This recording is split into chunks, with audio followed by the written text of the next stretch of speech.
पूजनीय संत समाज, सज्जनों और देवियों, इस बैठक के संबंध में थोड़ी चर्चा करके मैं अध्यात्म की तरफ आऊँगा। और अनेक बार मैंने आपसे दोहराया है इस बैठक में कि सन 1975 के आखिर में 1000 रुपये लेकर के मैं यहाँ संस्था कायम करने आया था।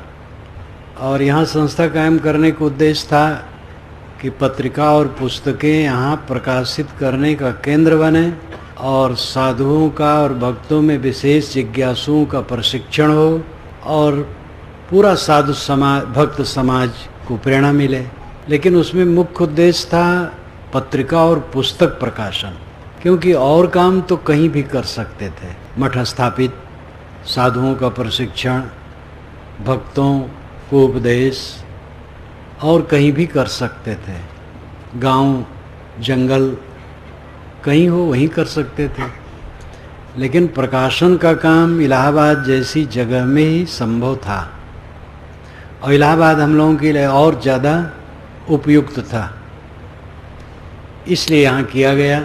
प्रेम प्रकाश जी यहाँ पारक प्रकाश आरंभ किया सन 71 से 85 तक वहाँ चलता रहा। उन्होंने 85 तक तो घाटा उठाया और मेहनत किया, फिर यहाँ आया, तब से यहाँ चल रहा है। फिर वो घाटा बंद हो गया, उसमें मुनाफा होने लगा और मुनाफा की चीज़ भी उसी में डाल दी जाती है साल में जो आती है, और जो कुछ उसमें होता है वो उसी में डाल दिया जाता है। और पारक प्रकाश अपने कदमों पर अभी चल रहा है, पुस्तकें भी अपने कदमों पर हैं। नए नए लोग भी पुस्तक प्रकाशन में सहयोग करते रहते हैं और वो अपने कदमों पर चल रहा है। यहाँ की संस्था का स्थापन सन 1977 में किया गया। प्रेम प्रकाश जी इसकी नींव है,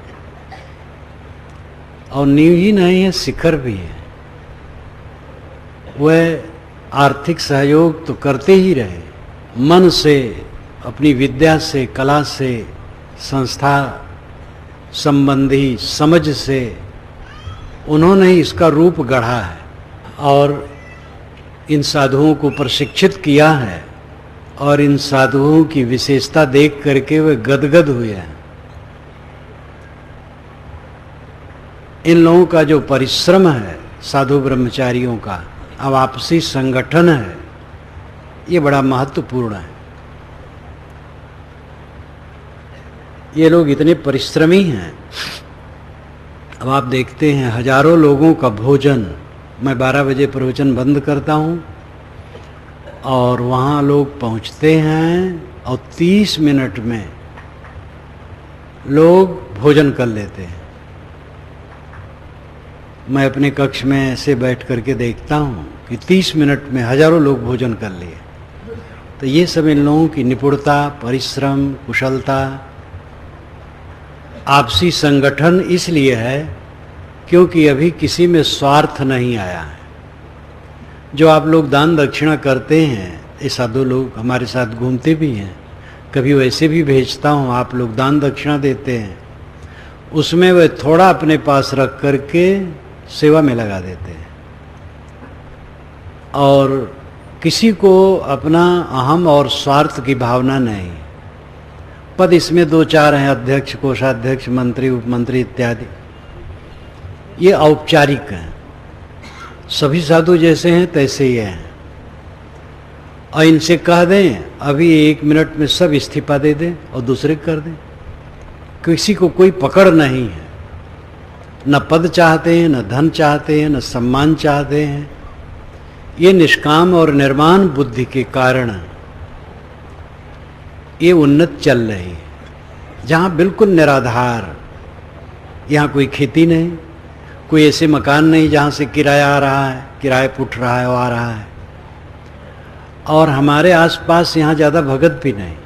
हम तो प्रकाशन के लिए यहाँ बैठे थे, लेकिन ऐसे स्थिति में भी इतना विकसित रूप में चल रहा है। ये साधु ब्रह्मचारियों की जो एक निष्ठा है, संगठन है और श्रम है, इससे आप लोग भी उत्साहित हो जाते हैं, आप लोग भी सहयोग करते हैं, आप लोगों के सहयोग से ये चल रहा है। तो इस प्रकार आप लोगों का सहयोग और इन लोगों का संगठन और परिश्रम, उसका ये सब फल है। और मैं समझता हूँ ये लोग अगर ऐसे रहेंगे, आप लोग करते रहेंगे, सब ठीक रहेगा। जब इन लोगों में गड़बड़ी होगी तब सब गड़बड़ी होगी। मठों में गड़बड़ी कब होती है? जब वहाँ के साधुओं में गड़बड़ी होती है। साधु तो अपने मुंह से, अपने मुख में हाथ से भोजन न डालें तो भगत लोग मुंह में डाल के खिलाने वाले हैं। भक्तों का दोष प्रायः नहीं रहता है। अब अमुक भक्त, कोई भक्त नामधारी हो, बात अलग है, लेकिन जो आम जनता भक्त है वो संतों का सेवक होता है। मठों की गड़बड़ी क्यों होती? वहाँ साधु स्वार्थी हो गए, कामनाबद्ध हो गए, आचरण गिर गए तो और खराब हो गया। आचरण वैसा नहीं गिरा तो भी कामनाबद्ध हो गए, अहंकारी हो गए, निठल्ले हो गए, तो भक्त लोगों का मन उदास हो जाता है। इसलिए मैं इन साधु ब्रह्मचारियों से समय समय से कहता हूँ, प्रवचन में बताता हूँ, भीड़ में भी कह देता हूँ कि तुम लोगों में मैं एक बात चाहता हूँ रहे, वो है साधुता का सामान्य आचरण और आपस का संगठन और प्रेम, ये दोनों बना रहे। सभी साधु भक्त जीवन मुक्ति तक पहुँचे, इसीलिए इस मार्ग में आया जाता है। सब जीवन मुक्त हों, लेकिन कम से कम साधुता का जो सामान्य स्वरूप है वो जीवन में प्रतिष्ठित रहे। जैसे शुद्ध ब्रह्मचर्य, नारी मात्र को मां समझ करके परहेज, घर द्वार से लगाव, मोह नहीं, लोभ नहीं, निष्काम बुद्धि, किसी चीज की कामना नहीं, और एक दूसरे को सहयोग देने की प्रवृत्ति, प्रेम, ये बना रहा है। सामान्य रूप में मैं उसको कहता हूं थोड़े में, साधुता का जो न्यूनतम स्वरूप है वो स्थिर रहना और आपस में संगठन रहना, प्रेम रहना। कोई एक दूसरे की बुराई न करे, निंदा न करे, एक दूसरे को नीचे दिखाने की चेष्टा न करें, आपस में प्रेम से रहें और संयम से रहें। इतना मैं चाहता हूं, और इतना एक करते रहेंगे मुझे भी प्रसन्नता रहेगी, और आप लोग भी आते जाते रहेंगे, लाभ लेते रहेंगे, सेवा करते रहेंगे। खुशी है कि ये चीज़ बराबर यहाँ मिल रही है। मैं जब 4 महीने से भी घूमते हुए आता हूँ यहाँ, तो आपस में किसी से विवाद नहीं सुनता हूँ, किसी में कुछ कहा सुनी हो गई है ऐसा नहीं सुनता हूँ। प्रेम से रह रहे हैं, कोई तकरार नहीं, सब परिश्रम करते हैं। जिसको प्रबंधक जिस समय बना के छोड़ दिया जाता है, चाहे उसकी थोड़ी उम्र है, उसकी बात सब मानने के तैयार, सब करने के तैयार। और यह बात जहाँ जहाँ होगी, मठों में हो या घरों में हो, वहीं उन्नति होगी। इसमें बिगाड़ कब होता है? जब स्वार्थ, अहंकार, कामना ये सब बढ़ते हैं तो संगठन टूटता, सब बिगड़ जाता है। इस संस्था का संस्थापन और यहाँ का कुशलतापूर्वक जो काम हो रहा है, यह सब अन्य मठ वाले भी आदर्श रूप में ले करके काम कर सकते हैं, और गृहस्थ लोग भी काम कर सकते हैं। नियम एक है, चाहे गृहस्थ हो विरक्त हो। यहाँ मठ कहा जाता है, आपका घर कहा जाता है, यहाँ समाज कहा जाता है, गृहस्थ का परिवार कहा जाता है। मनुष्य हर जगह है, वस्तु हर जगह है। जहाँ जहाँ घरों में, मठों में, समाज में, परिवार में, जहाँ जहाँ लोग हैं, वे अगर निष्काम और निर्माण हैं और संयमी हैं तो वहाँ उन्नति होगी। संयम घटेगा, निष्कामता निर्माणता घटेगी, तकलीफ बढ़ेगी और सब बिगाड़ होगा। तो जब बात ये आती है कि भक्तों का बड़ा उत्साह रहता है, तो मैं यही कहता हूं, भक्तों का उत्साह तब तक रहेगा जब तक तुम लोग जैसे चल रहे हो वैसे चलोगे। भक्तों का उत्साह तभी टूटेगा जब तुम लोग गड़बड़ होगे। ये निर्दय सत्य है। एक बड़े मठ के संत आए एक बार, तो कहे साहब यहाँ तो आसपास के कॉलोनी वालों में बड़ी श्रद्धा है, अपने अपने घरों में सब भक्तों संतों टिका लेते हैं, और हमारे मठ के पास तो कोई खड़ा भी नहीं होता है। तो मैंने कहा भाई, तो जो साधुत्व की प्रक्रिया है वो खत्म हो गई, इसलिए ऐसा है। वहां साधुत्व की प्रक्रिया फ्री आ जाए तो फिर होने लग जाएगी। आदमी दोष को लिए बैठा नहीं रहता है। जहां गड़बड़ियां हैं, साधुता शुरू हो जाए वहीं फिर ठीक हो जाएगा, और जहां बड़ी साधुता है, अहंकार कामना आ जाए, बहुत जल्दी बिगड़ जाएगा। सब कुछ हमारे कर्मों का फल हुआ करता है। तो यहां की उन्नति और प्रगति और सकारात्मक काम, ये सब के मूल में साधुओं ब्रह्मचारियों का संयम, आपसी निष्ठा, श्रद्धा और समर्पण भाव, सेवा भाव है। और फिर उससे प्रभावित होकर के आप लोग भी सब सेवा में लगे रहते हैं। जीवन का फल क्या है? ये जीवन जो हमें मिला हुआ है, रेंग रेंग करके, खा खा करके, सो सो करके, रेंग रेंग करके मर जाना। जन्म लिए, थोड़ा बड़ा हुए, पढ़े लिखे, नौकरी किए, व्यापार किए, खेती किए, कहीं कुछ किए, कमाए खाए, बाल बच्चे पैदा किए, हर शोक माने, हानि लाभ में पचे, बूढ़े हुए, रोगी हुए, मर गए। इतने के लिए जीवन है? इतने के लिए जीवन नहीं। खाना पड़ता है इसलिए करना पड़ता है, और दूसरे लोगों द्वारा मेरे जीवन में सहयोग होता है, इसलिए दूसरों की सेवा करनी होती है।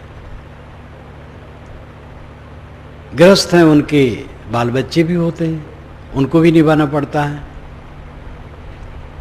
ये सब संसारी धंधा है। जीवन का लक्ष्य क्या है? जीवन का लक्ष्य निर्धारित नहीं करना है, स्वाभाविक निर्धारित है, प्राकृतिक ढंग से। कोई जीव दुख नहीं चाहता है। दुखी न होना ये प्राकृतिक ढंग से जीवन का उद्देश्य है, और ये हमारे बिल्कुल अधिकार में है। दुखी न होना, बूढ़ा ना होना हमारे अधिकार में नहीं है। अगर जीवन है तो बूढ़ा होगा। मेरे लिए कितने भावुक कहते हैं, साहब 20 वर्ष के पहले मिला था, वैसा स्वास्थ्य आपका नहीं रहा। मैंने कहा हाँ, आपका स्वास्थ्य जरूर है, 18 वर्ष के लड़के हो। 20 वर्ष के पहले जब आप मिले थे, अब 20 वर्ष बीत गया तो शरीर वैसे कैसे रहेगा? इसको स्वास्थ्य में जोड़ना गलत है। स्वास्थ्य अलग चीज है और परिवर्तन अलग चीज है। नौजवान हो और रोग हो तो स्वास्थ्य कहाँ है? चिकना चिकना दिखता है लेकिन अस्वस्थ है। और बूढ़ा शरीर हो, कोई रोग न हो, तो उसको अस्वस्थ हम कैसे कर सकते हैं? तो मैं कहता हूं भाई, अभी तक शरीर तो बूढ़ा है, 73वां वर्ष ये चल रहा है इस शरीर का, तो अब बूढ़ा कब होगा? तो ये शरीर जवान जैसा कैसे रहेगा? लेकिन स्वास्थ्य अच्छा है, कोई रोग नहीं है, कोई तकलीफ नहीं है, जो आवश्यक गतिविधि है सब संपन्न होती रहती है। चलने फिरने में, काम धंधा करने में अभी कोई कठिनता नहीं। ज़्यादातर श्रम चलने में मैं आंकता हूँ, कभी कभी 10-15 किलोमीटर चल देता हूँ और थकता नहीं हूँ। 10-15 किलोमीटर चलने पर भी थकता नहीं हूँ। अब इससे अधिक और क्या चाहिए? लेकिन ये और खांगेगा, घटेगा। इस उम्र में तो कब घट जाए एकदम कुछ ठिकाना नहीं, तो उसकी क्या चिंता करना है? ऐसे काम तो जो करना था हो गया, अब ये फादिल हो रहा है, ये जल्दी छूट जाए अच्छा है। तो स्वास्थ्य को दुबले शरीर से जोड़ते हैं लोग, इस पर मांस लदा होता तब कहते हाँ स्वास्थ्य है। चाहे हाई ब्लड प्रेशर होता, शुगर होता, हार्ट की बीमारी होती, लेकिन ये थुलथुल रहता, चर्बी रहती, तब कहते हाँ साहब का बड़ा बढ़िया स्वास्थ्य है। ये सब कुछ नहीं है, लेकिन काया खड़खड़ है, मांस ज्यादा नहीं है, तो कहते हैं दुबले हो गए साहब, आप तो बहुत दुबले हो गए। तो किसी से कहता हूं कि मैं मरने की तैयारी कर रहा हूं। और सचमुच में मरने की तैयारी तो है ही है, साधु का मरने की तैयारी है। ये कपड़ा गुरु ने क्यों पहनाया है? कफन और आड़बंद। लंगोटी को आड़बंद कहते हैं और कफन अचले को, ये मृत्यु का चिन्ह है।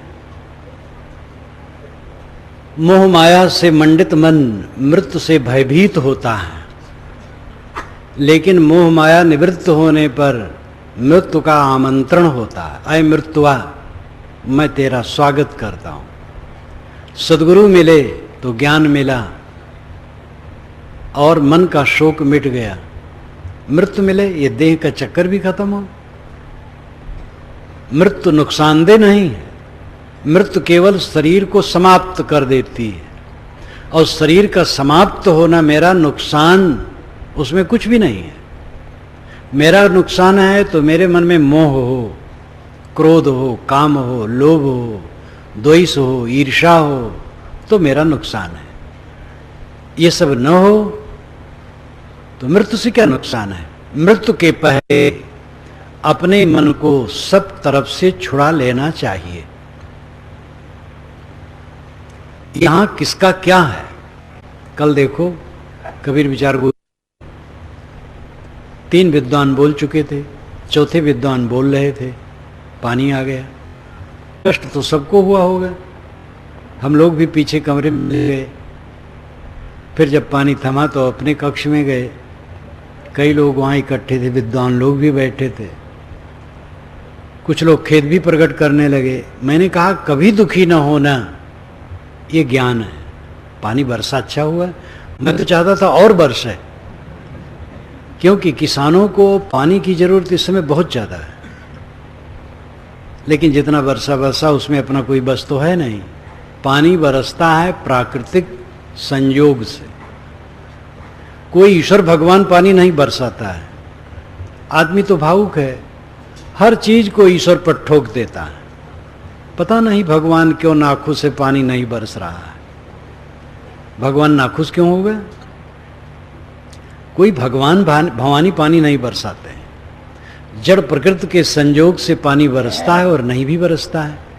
दुख से रहित रहना हमारे जीवन का उद्देश्य है। हमारा मन क्या चाहता है? दुखी न हो। और इसी को आप कह सकते हैं सदैव आनंदित रहना। सदा आनंद, सदा आनंदित रहना और दुखी न रहना एक ही बात है। और ये होगा मन के मोह मिटने पर। मन जितना निर्मोह होगा उतना हमारा दुख मिटेगा। मोह बनाए रहें कोई लाभ नहीं होगा। सेवा करो, बाल बच्चों की सेवा करो, परिवार की सेवा करो, दूसरे की सेवा करो, सेवा करो। मोह से कोई फायदा नहीं, मोह से नुकसान है। अगर आप मोह करेंगे तो अच्छी सेवा नहीं होगी। जहां आप चिपके रहेंगे सेवा के नाम पर, उसके साथ भी अन्याय करेंगे, और जहां घृणा होगी उसका नुकसान करेंगे। मोह होगा तो बैर होगा जरूर, राग होगा तो द्वेष जरूर होगा। जिसके मन में मोह नहीं उसके मन में बैर नहीं, राग नहीं, द्वेष नहीं। चित्त निर्मल है। निर्मल चित्त में दुख का अभाव होता है। दुखी ना होना जीवन का उद्देश्य है। कैसे दुखी ना हो? परिवार के लोग गलत हैं, वो निंदा करते हैं, हमारी बुराई करते हैं, कटु कहते हैं, सहयोग नहीं रखते हैं, धन कम है, शरीर में रोग है, शरीर कमजोर है, दूसरे लोग भी अड़ंगे डालते हैं, ये सब बातें हैं। कम बेस ये बातें सबके सामने रहती हैं, लेकिन इनको ही जीतना है। इन द्वंद्वों को जीतना ही भक्त ज्ञान वैराग का फल है। भक्त ज्ञान वैराग का समवेत स्वरूप आध्यात्मिक साधना है। भक्ति जहां से हमें ज्ञान का प्रकाश और पवित्र रहने की प्रेरणा मिले, वो हमारा उपास्य है। वो उपास सद्गुरु और संत है। ज्ञान है स्वरूप का, निज रूप का ज्ञान, अपने आप को पहचानना। परमात्मा, ब्रह्म, खुदा, गॉड, जितने शब्द का प्रयोग किया जाए पारमार्थिक शब्दों का, सबकी चरितार्थता आत्मा में है। आत्मा ही परमात्मा है। ये बात अपनी अपनी जगह पर हर जगह कही गई। उपद्रष्टानुमंता चा भर्ता भोक्ता महेश्वर परमात्मित चापुक्तो देहे अस्मिन पुरुषा परः, ये गीता में आता है। उपद्रष्टा, निकट बैठ करके देखने वाला, अनुमंता, प्रेरक, उपद्रष्टानुमंता चा भर्ता भोक्ता, भर्ता भरण पोषण करने वाला, भोक्ता सुख दुख भोगने वाला, महेश्वर महान ईश्वर, परमात्मेत परमात्मा, ये कौन है? देहे अस्मिन पुरुष परः, अस्मिन देहे, इस देह में रहने वाला जो पर पुरुष है। पर पुरुष, पर नाम ऊपर, पुरुष नाम आत्मा। पुरुष में दो पद है, पुर और उष। पुर नाम आगे, उष नाम जलाना। आगे आगे जो ज्ञान प्रकाश जलाता रहे वो जीव पुरुष है। सदैव आगे आगे ज्ञान करता रहता है। शरीर रूपी पुर में शयन करता है, इसलिए भी पुरुष कहा जाता है।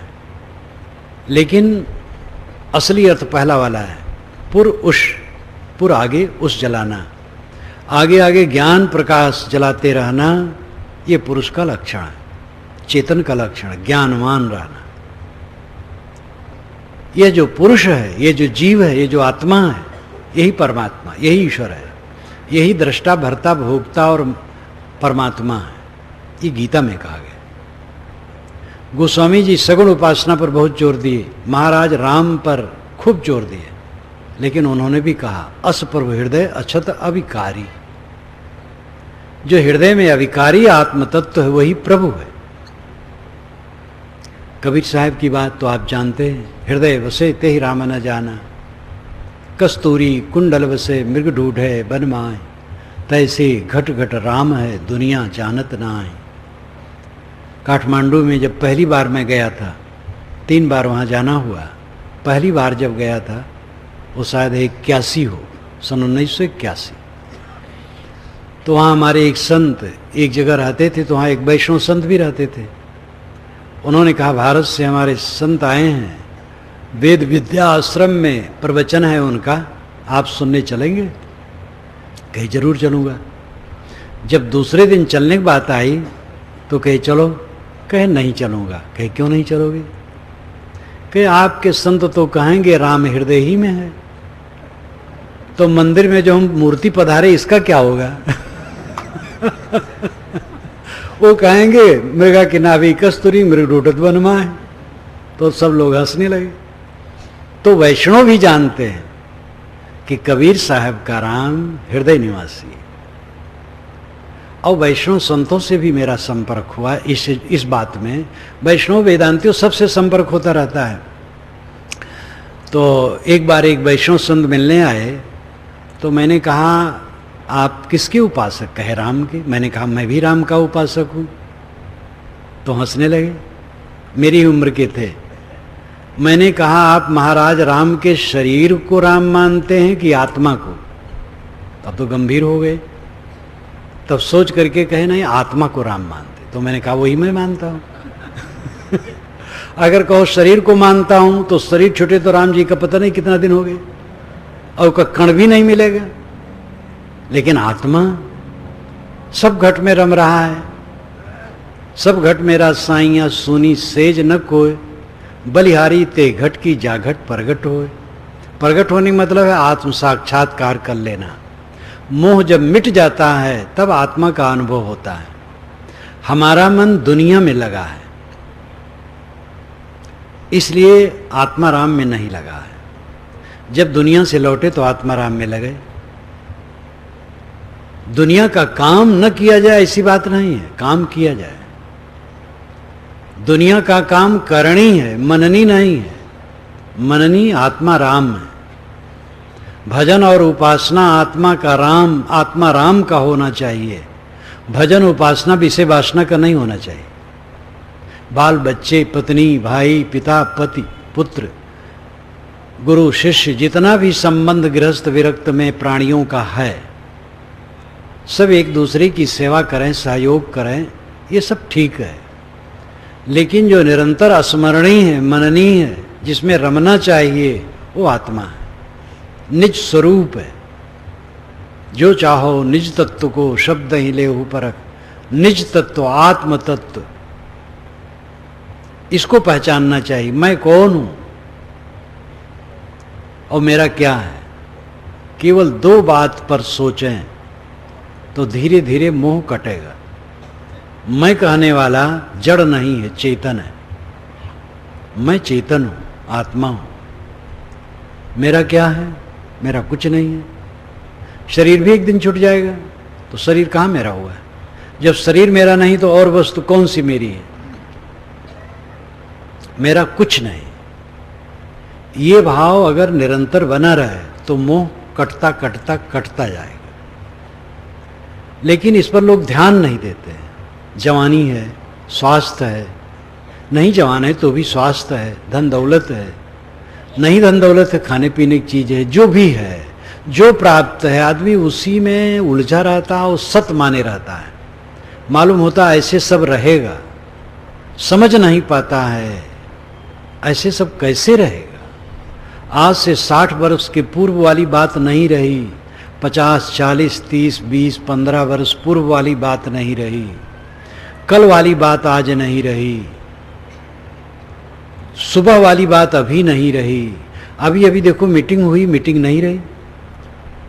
सब चीज तो जलबुंद के समान खोती चली जाती है। क्या आपके पास रहता है? कुछ सच नहीं है।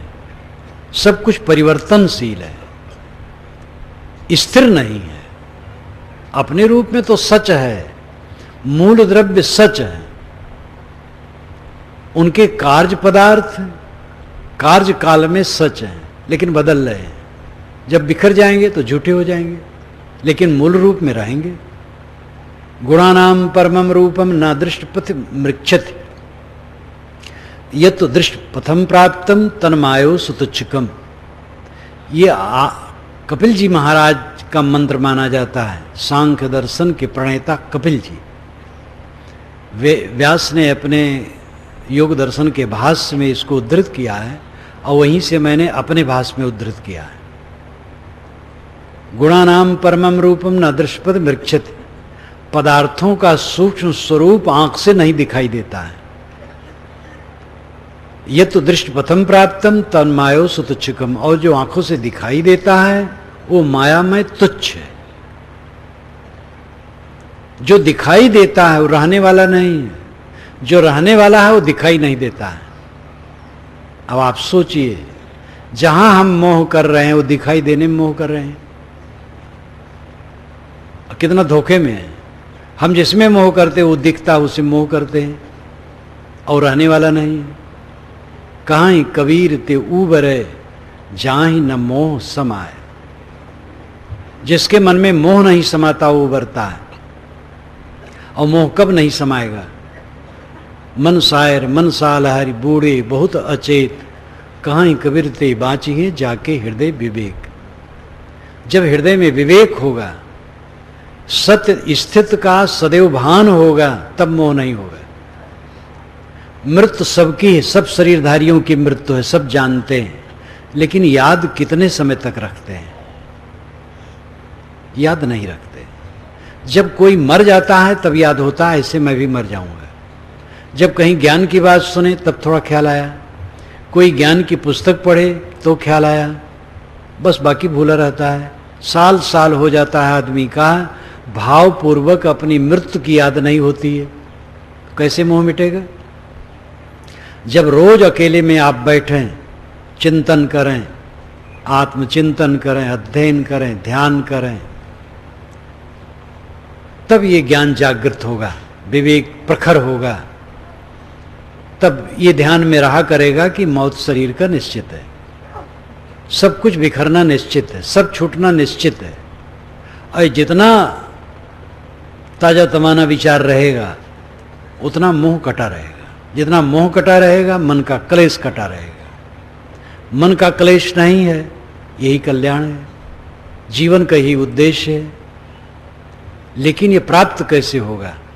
इसका मार्ग भक्ति है। प्रथम सत्संग है, विवेकवान रहनी संपन्न बोधवान संतों से जुड़ें,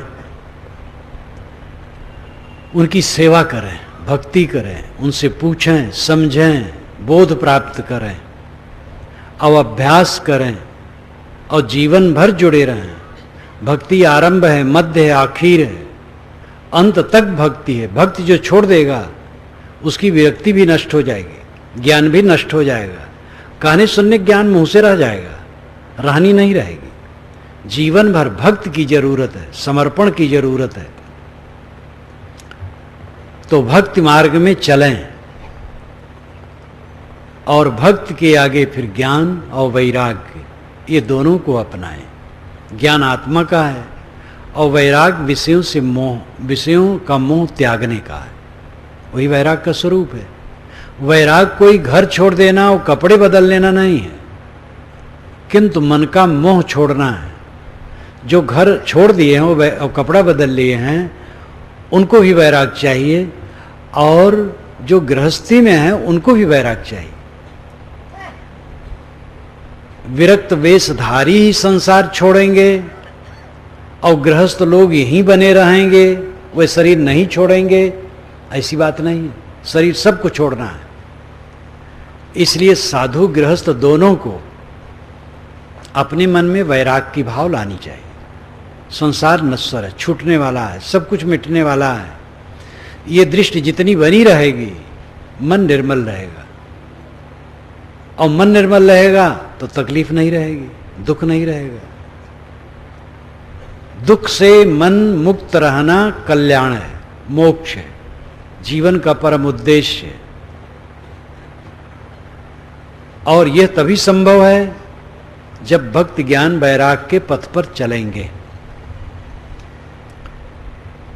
जहां से हमें ये प्रेरणा मिलती है वे संत गुरु हैं, उनसे जुड़ेंगे, सद्ग्रंथ पढ़ेंगे, साधना करेंगे, सेवा करेंगे, चित्त शुद्ध होगा तो जो ज्ञान प्राप्त होगा वो ठहरेगा। अगर सेवा भाव नहीं तो ज्ञान ठहरेगा नहीं। पानी सर्वत्र बरसता है, टिकता कहाँ है? जहां गहराई है। और ऊंचे पर बरसता तो है, उस समय तो वहां भी पानी दिखाई देता है, लेकिन बह जाता है। जब तक हृदय में भक्ति की गहराई नहीं होगी, श्रद्धा और समर्पण की गहराई नहीं होगी, तब तक ज्ञान नहीं टिकेगा। जानने का ज्ञान तो टिकेगा, भाषण कर देंगे, बोल देंगे, विश्लेषण कर देंगे, रहनी नहीं आएगी। भक्त के बिना रहनी हो ही नहीं सकती है। इसलिए भक्ति प्रथम है। और ज्ञान वैराग के पथ पर कोई चलता और भक्ति छूट गई तो फिर ज्ञान वैराग दोनों उड़ जाएंगे।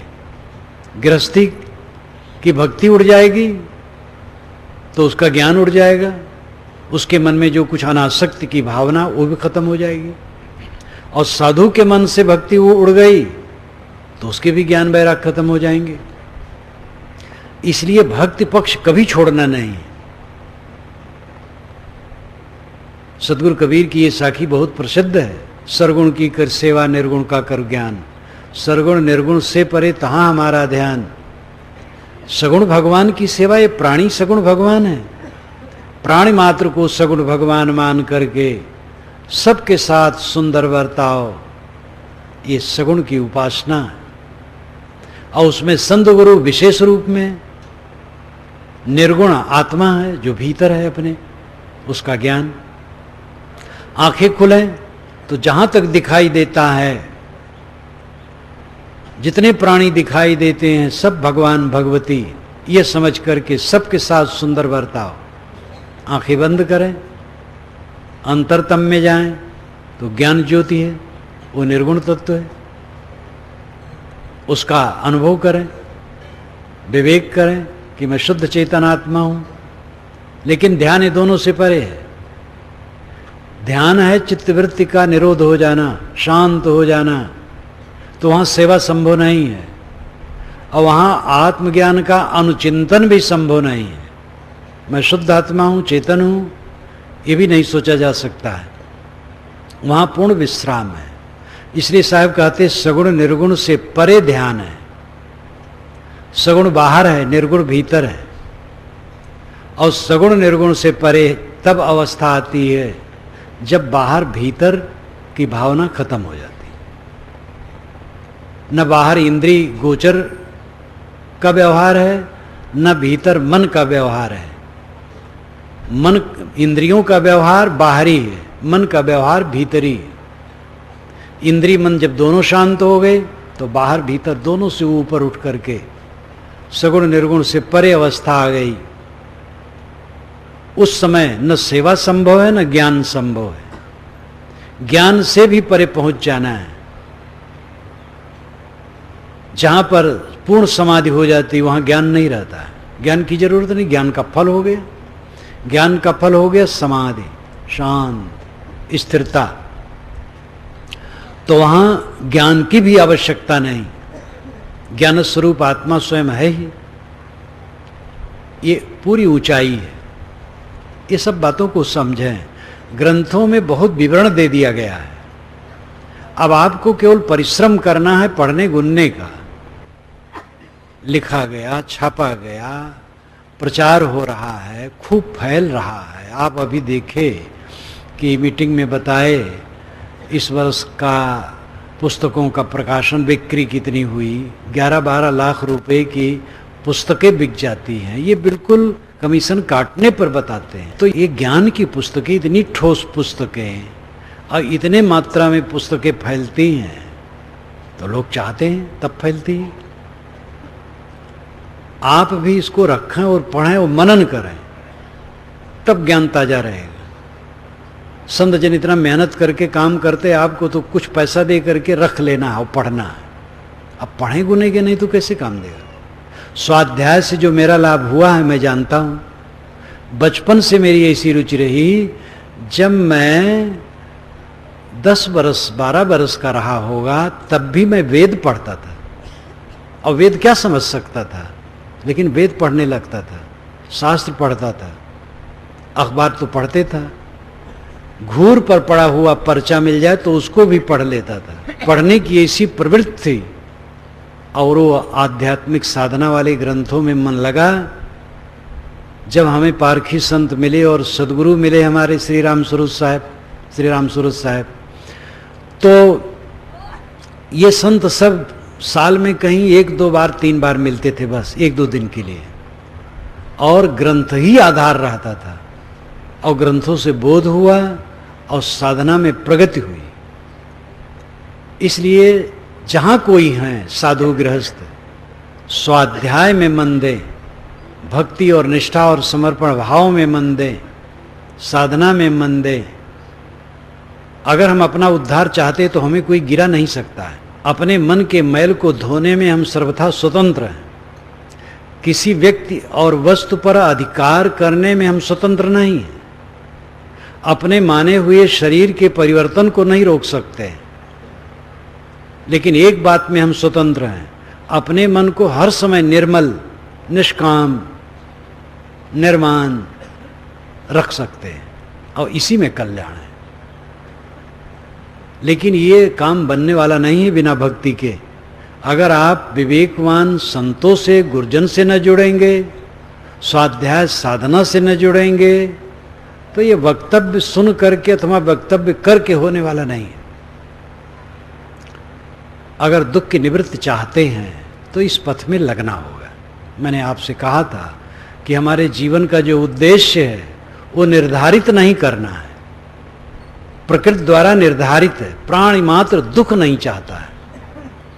अन्य प्राणियों को तो कोई आधार नहीं है ज्ञान का, मनुष्य को आधार है। हम लोग मनुष्य हैं, हम लोग दुख नहीं चाहते हैं।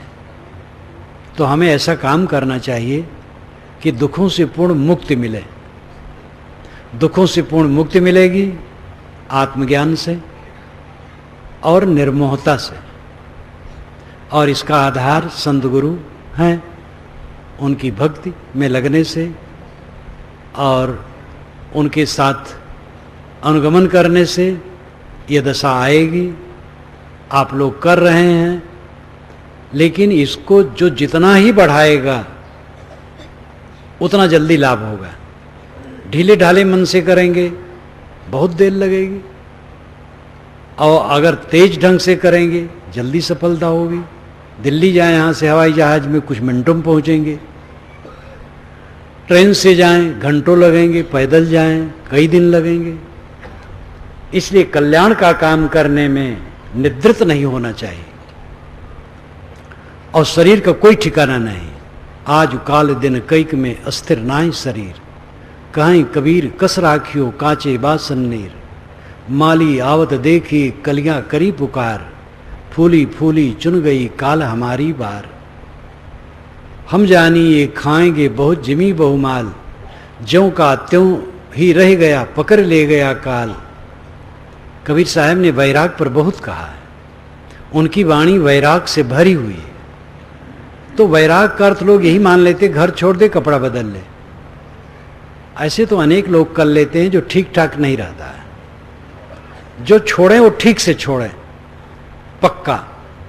साधु होना चाहिए साहब ने कहा, लेकिन पक्का होई के खेल। कच्चा सरसों पेर के खरी भया न तेल। तो हो तो पक्का हो, नहीं तो घर में रह करके वैराग करे।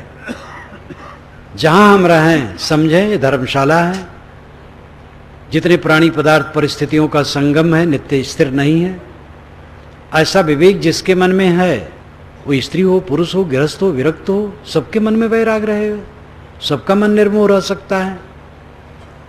आत्मज्ञान और निर्मोहता से ही दुखों की अत्यंत निवृत्ति होगी, और इसके लिए भक्ति आधार है। आप लोगों के प्रति शुभकामना करते हुए मैं अपनी वाणी को विराम देता हूँ।